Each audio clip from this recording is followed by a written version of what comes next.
La TVT au cœur de l'information.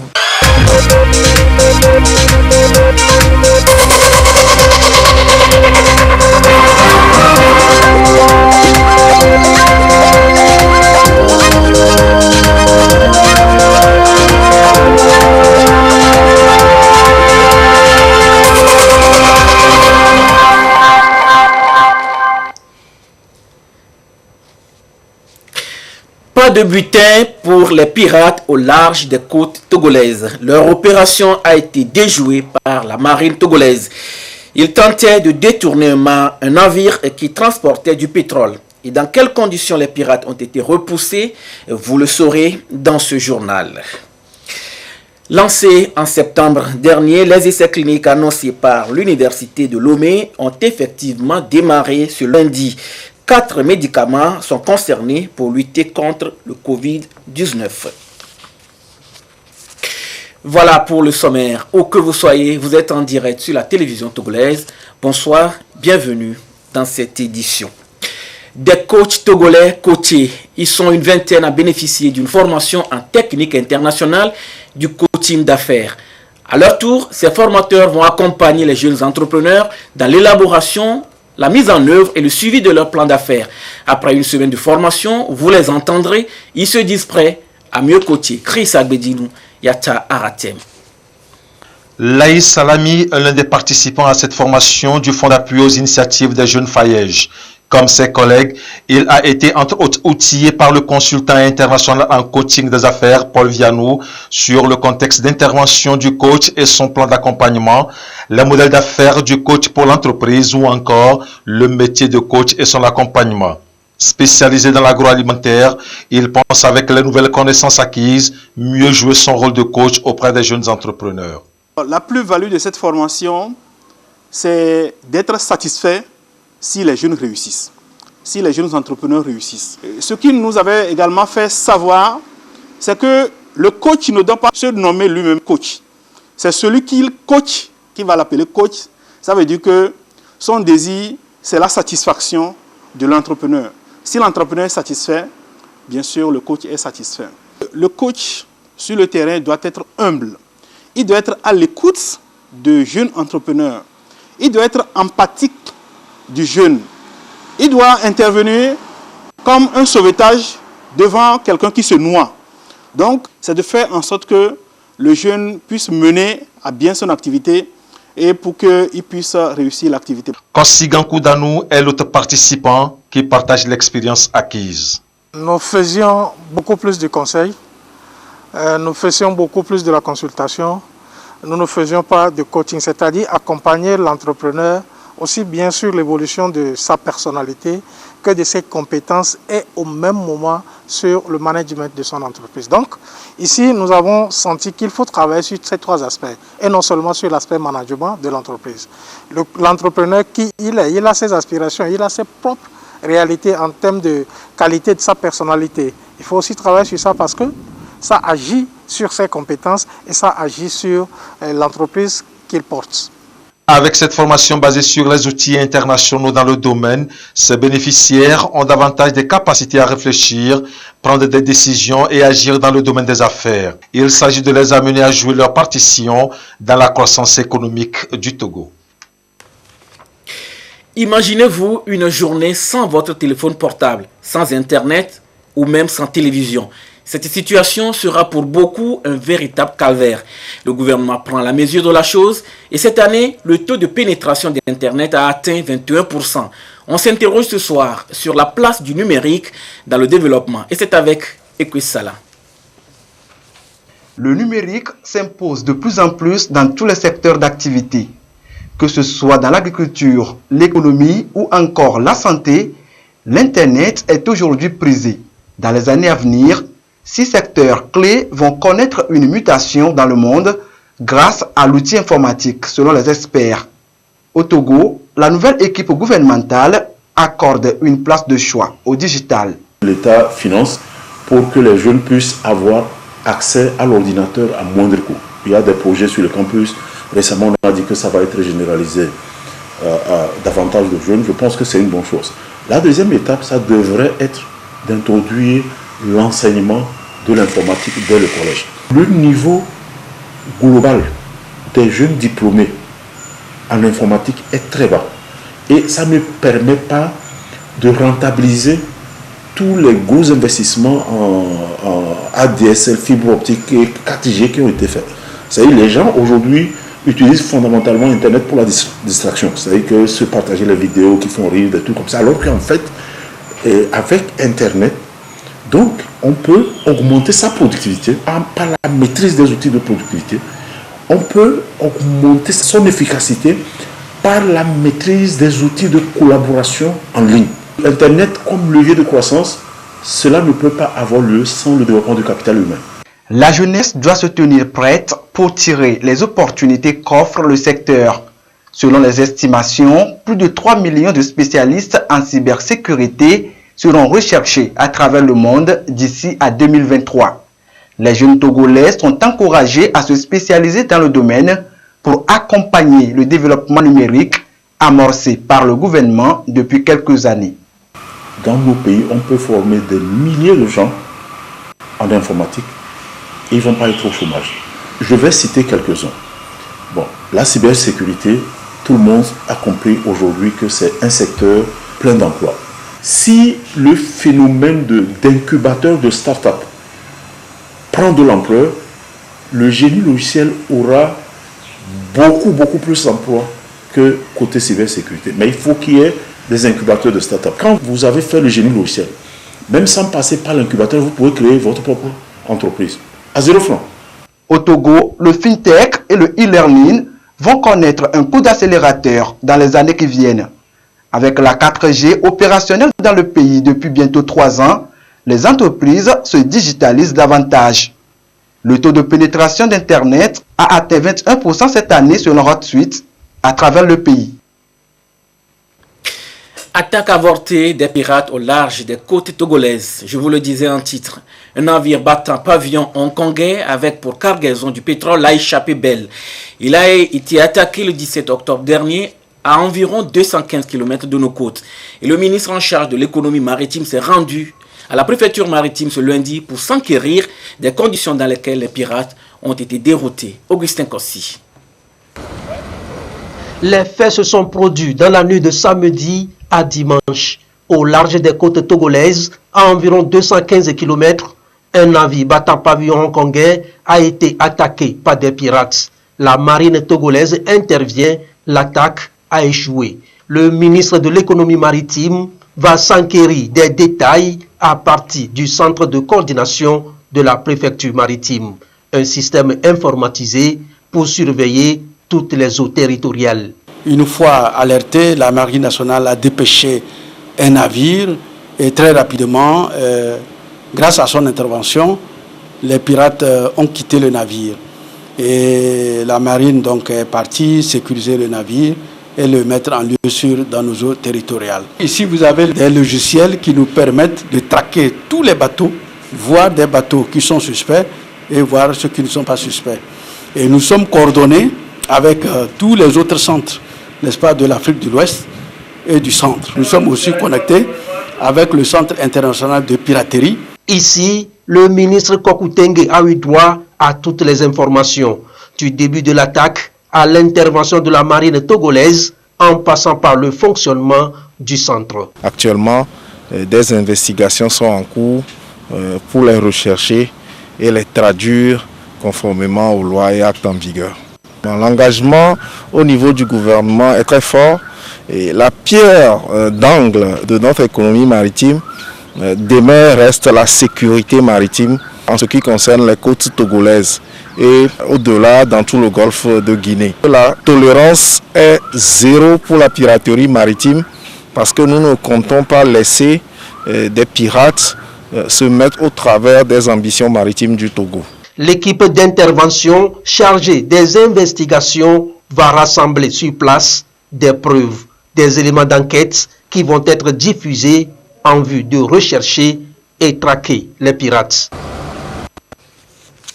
Les honorables députés sont informé que la 5e séance plénière de la 2e session ordinaire de l'année aura lieu le mardi 20 octobre 2020 à 9h au siège de l'Assemblée nationale. Un communiqué signé par la présidente de l'Assemblée nationale, Yawa Digbodi Tchegan. Consommer local. Tout le mois d'octobre est dédié à l'initiative. Ces 5 dernières années, les jeunes Togolais innovent et excellent dans la production et la transformation des produits locaux. Le chocolat togolais, Choco Togo, en est une illustration.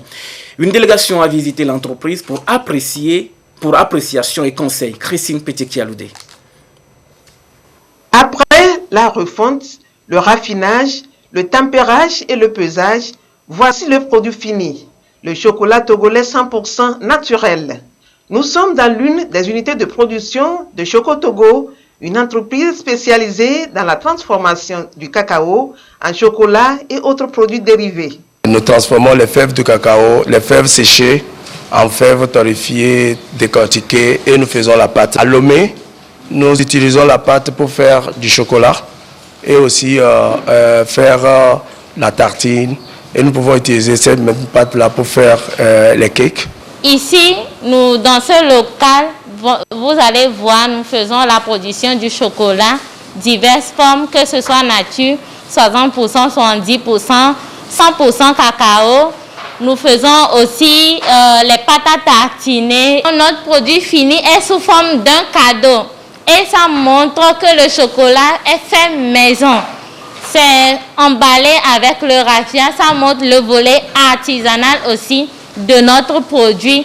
L'attrait de ces produits au niveau local et la diversification des débouchés est preuve que la qualité des produits est acceptée partout. Choco Togo n'est plus une petite entreprise, nous sommes une moyenne entreprise par rapport au chiffre d'affaires et par rapport aussi à la variété des produits que nous faisons.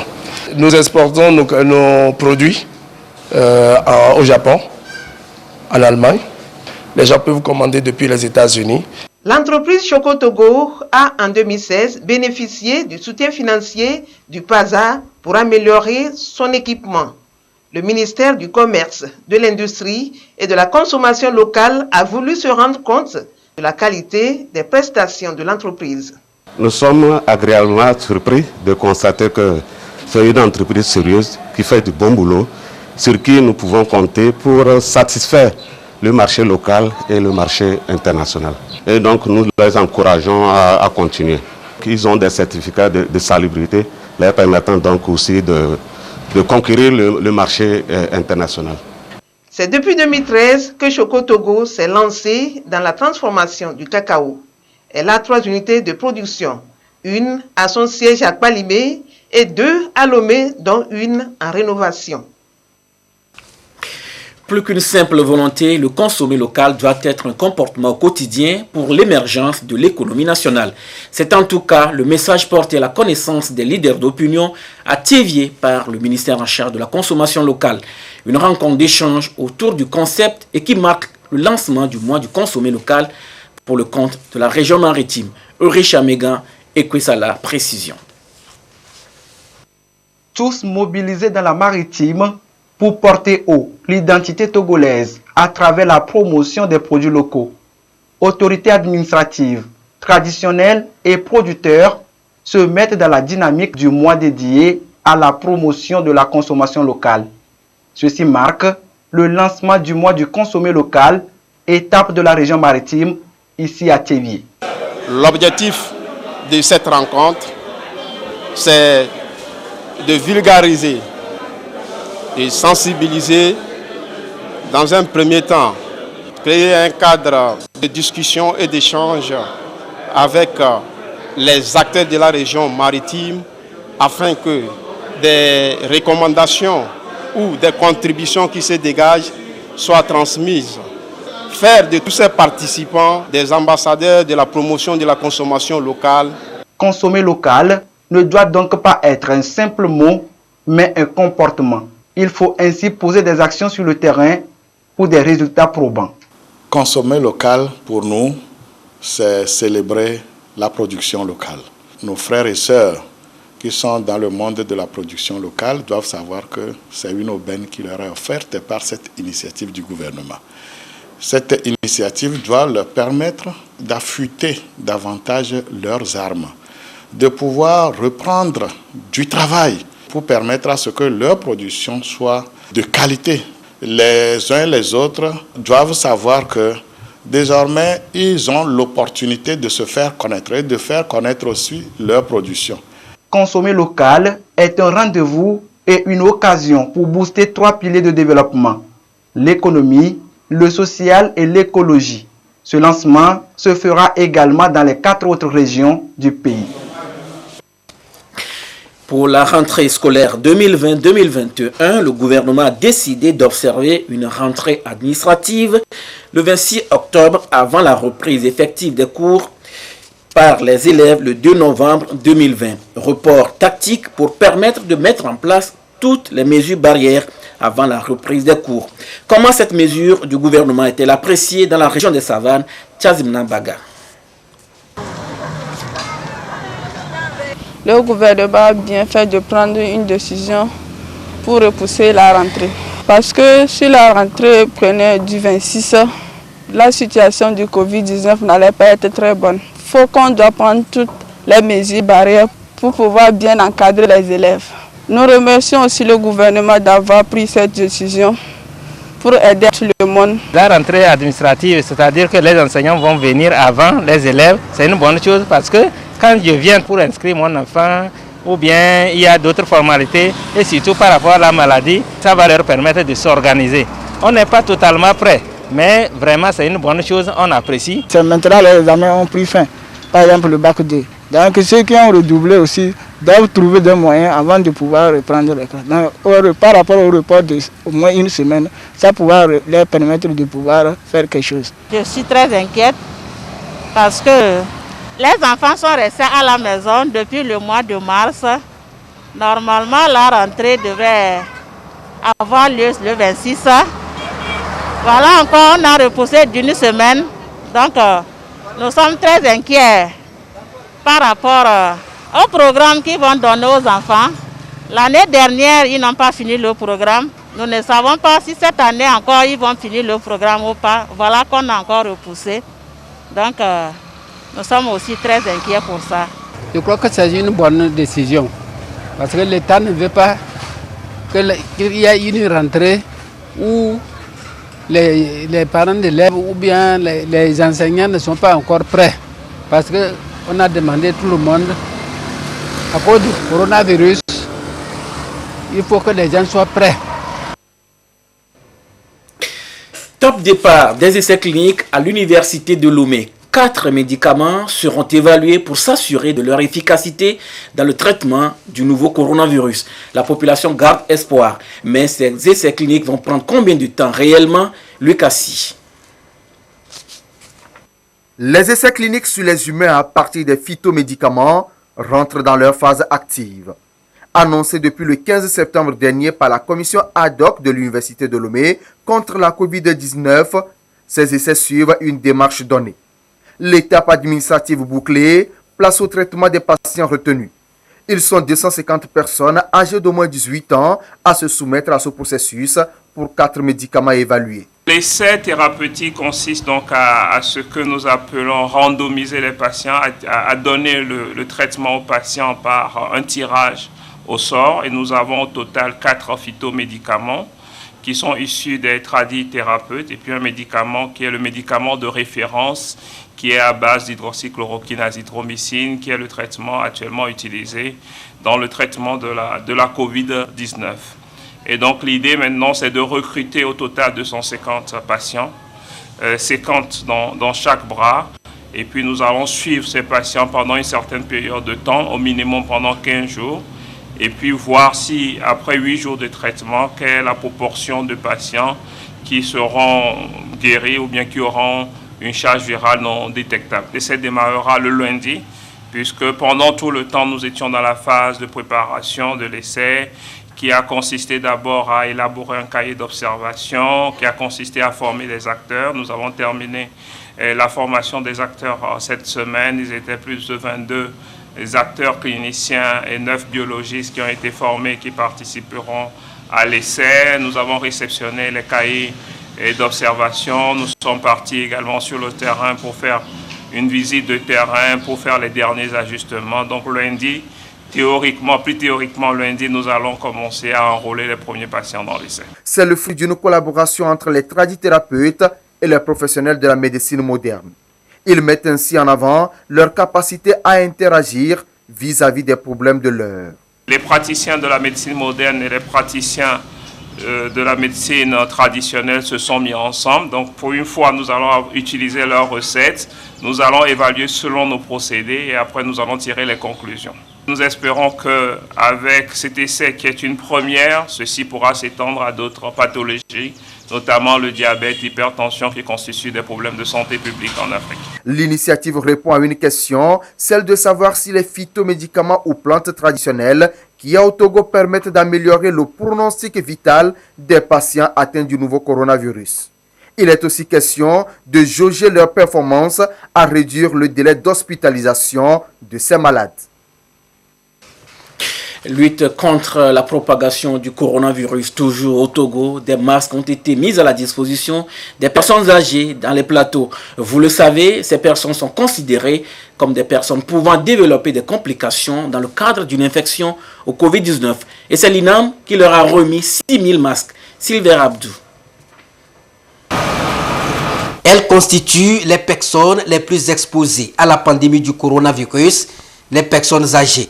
Ces personnes du troisième âge, l'INAM, Institut national d'assurance maladie, les accompagne il y a 3 ans dans le contexte des universités des personnes âgées, un cadre pour réfléchir sur les stratégies à mener afin de mieux les assister dans leur situation de vulnérabilité. Cette 4e édition, qui n'a pas pu tenir à cause de la crise sanitaire, est le symbole cette année de la remise de ces bavettes à cette couche de la population pour mieux se prémunir contre l'ennemi invisible, le coronavirus. Les personnes âgées sont les personnes les plus exposées, les plus fragiles. Voilà pourquoi c'est à leur endroit que nous avons mis un total de 6000 masques que nous avons mis à leur disposition pour que le plus grand nombre de personnes âgées puissent être protégées. Nous allons les demander de redoubler de vigilance. Premièrement, appliquer effectivement les mesures barrières. Lorsqu'ils sortent de chez eux, de porter ces masques que nous avons mis à leur disposition et de respecter les mesures de distanciation sociale. Les bavettes ont été réceptionnées par les responsables des associations des personnes âgées qui ont témoigné leur gratitude à l'INAM pour son appui et accompagnement à l'endroit des personnes du troisième âge. Nous sommes très contents de voir que l'INAM a pensé autrement parce qu'on vient de nous remettre les bavettes. Et nous ne cesserons pas de transmettre ce message et de distribuer ces bavettes-là à nos camarades et leur faire la leçon que la maladie existe effectivement et que chacun devrait normalement se protéger. Je suis en train de remercier le gouvernement et l'Institut INAM qui a pensé à nous qui sommes les personnes âgées parce qu'ils veulent que nous vivons encore et que nous restons en bonne santé avec eux. Cet engagement de l'INAM, Institut national d'assurance maladie, consiste non seulement à soutenir cette frange de la population, mais aussi à l'aider à mieux respecter et à renforcer les mesures barrières, notamment le port de masque, le lavage régulier des mains, la distanciation sociale, qui constituent les seules mesures à observer pour freiner la propagation de la pandémie. Le virus circule toujours. À ce jour, 19 octobre 2020, le nombre de cas confirmés est de 2071. 14 nouveaux cas depuis hier. Le nombre de personnes guéries est de 1541. 10 nouveaux guéris depuis hier. Le nombre de cas actifs est de 479. Et le nombre de décès est de malheureusement 51. Communiqué signé par le ministre en charge de la Santé, professeur Moustapha Miji Yawa.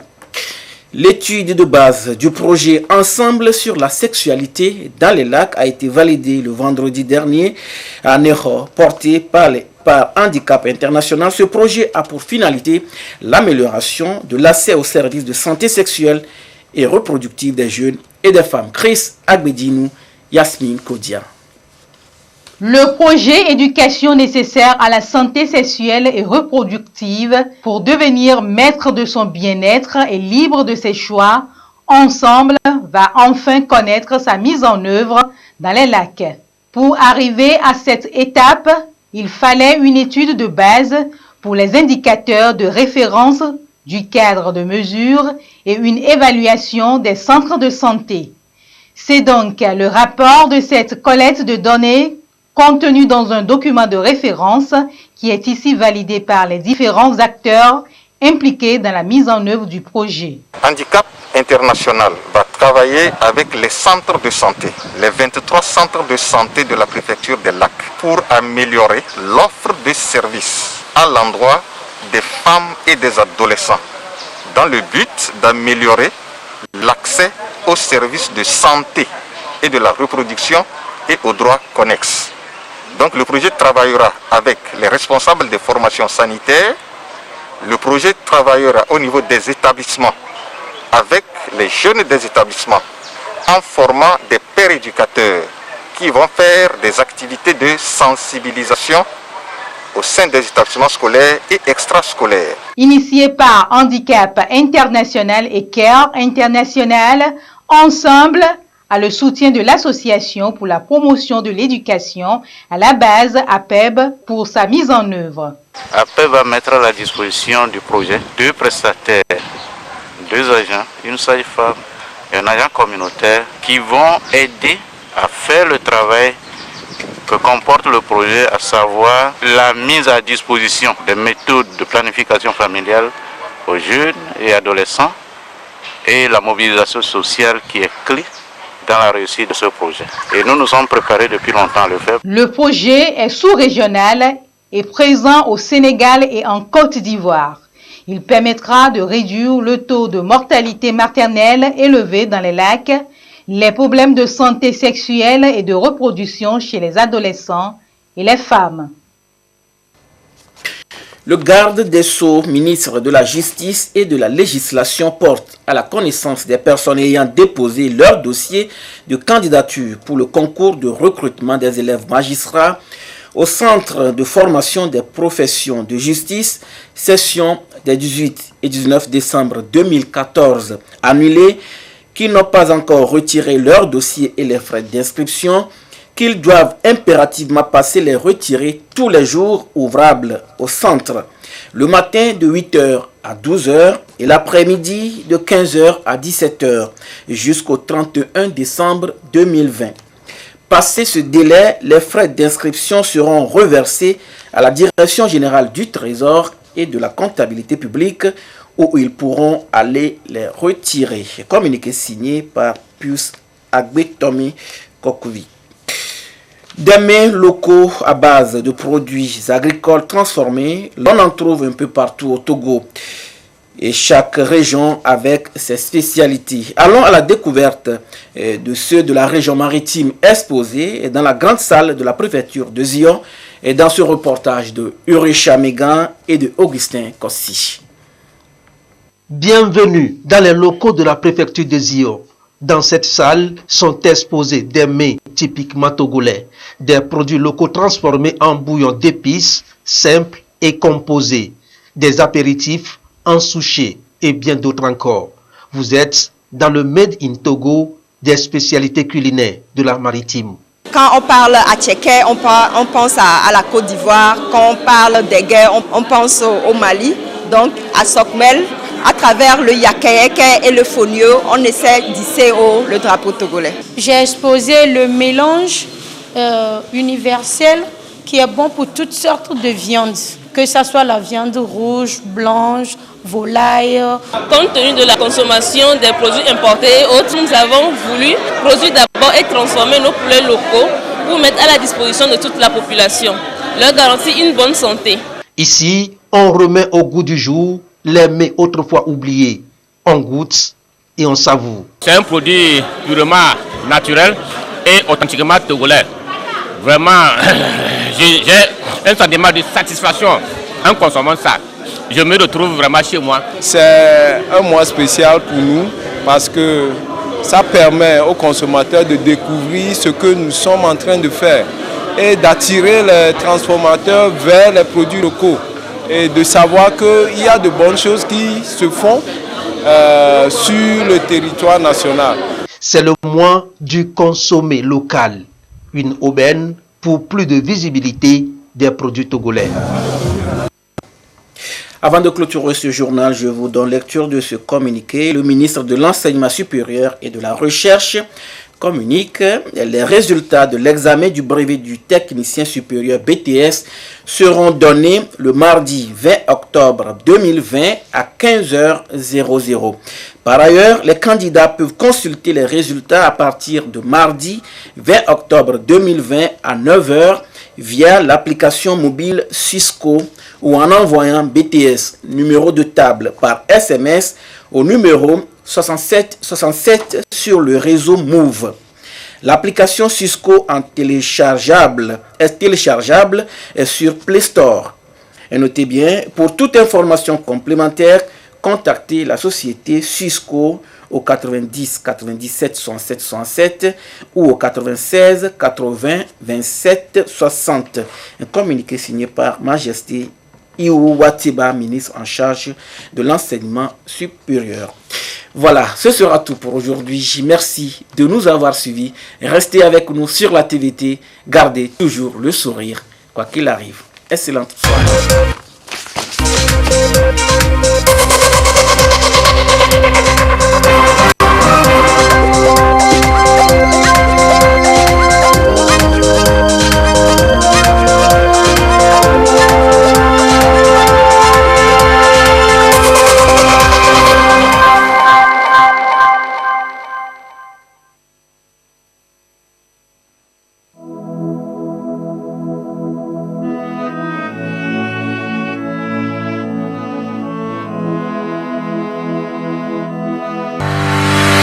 Sous le patronage du ministère du Commerce, de l'Industrie et de la Consommation locale, la Haute Autorité de la Qualité et de l'Environnement, HAUQ, lance la 7e édition du Prix Togolais de la Qualité le mercredi 21 octobre 2020, couplé avec la commémoration de la Journée mondiale de la normalisation et la célébration des Journées nationales de la qualité. Le Prix Togolais de la Qualité est une compétition saine entre les acteurs économiques les plus performants en vue de les récompenser et de promouvoir leur image de marque. Le concours est ouvert à toutes les entreprises régulièrement installées au Togo, quelle que soit leur taille et leur effectif. Les formalités de candidature sont à remplir auprès du secrétariat technique du prix 6 à l'immeuble Sazov au plus tard le 30 novembre 2020. Infoline 90 39 40 93 90 23 08 14. Email hawk.togo.qualité@gmail.com. Prix Togolais de la Qualité, la recherche de l'excellence.